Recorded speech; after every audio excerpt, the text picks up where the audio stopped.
Well, Google has got a new way for you to keep in touch with family and friends. This week, the internet company unveiled Google Latitude. Latitude lets you use your mobile phone or other wireless device just like a GPS system. The company says the feature adds social flavor to its popular Google Maps. It may also be helpful for some parents trying to keep track of their kids. But is Latitude an invasion of privacy? Well, John Verdi is the Electronic Privacy Information Center representative speaking with us this morning. Good morning to you, John. Good morning, Alex. I'm curious about the privacy issues that come immediately to mind for you with a feature like Google Latitude. What do you get concerned about? Well, Google Latitude is a piece of software that basically can permit your cell phone to be turned into a spy device. This is software that enables tracking so that Google and potentially your friends and family know exactly where you are at 24/7 at any moment during the day. Okay. Now, John, here's something though that is interesting. I mean, I'm looking at my BlackBerry. I know this would be enabled to be outfitted with it at this point. That said, it would have to come with my permission, correct? I mean, I'd have to sign on to this. And isn't it to only an exclusive group of people to whom I'm willing to release that information? I mean, they're not just letting out this, or anybody can do it, right?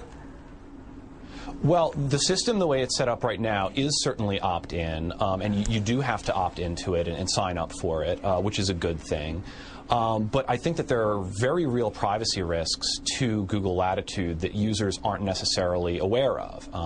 And a lot of the questions that are raised about services like this, and it's a question that's very fair to ask about Google Latitude, is exactly what sort of data Google is retaining from Google Latitude and what sort of locational data it is going to continue to use in the future. So while the software is set up right now to only make this data available to the friends that you select, there aren't any clear legal restrictions on what Google can do with this data if it retains it, and it's unclear how much of this locational data Google is retaining. So it's quite possible that with a piece of software like this, someone could develop a historical track of an individual's user's locations over time. Okay, but Google says they make this promise, John, that they will not retain any information about the user's movements. Only the last location that's picked up by the tracking service, that's what gets stored on the computers. If that's true, does that go far enough to appease you? Well, it's certainly a very good policy. That's not to say that the policy couldn't change in the future, or that Google, is in fact retaining the amount of data that they say that they're retaining. There's really no way to verify that. But Google's statement is a very good statement. If they are in fact only retaining the last location, that's certainly a step forward. Okay. For people who watch this show, they know I'm all about being a mom. And I got to tell you, the thought of having my kids being able to be tracked for safety's sake. I mean, unfortunately, I'm in a business where you talk about horrible things all the time, and I'm on them all the time about it. Don't you see the benefit to something like that? Would there be a way to have that accessed by parents on children of a certain age?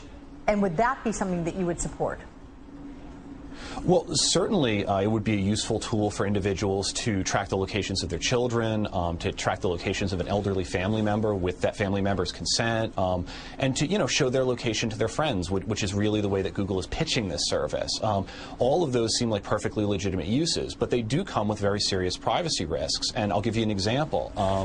There was a recent report that pointed out that Google Latitude could possibly be enabled on cell phones without the user's knowledge and consent. And if that were the case, it raises very real questions about the use by stalkers or by individuals in abusive relationships. So there's always two sides to the coin, and I think that the privacy risks are important to be aware of as users encounter this product.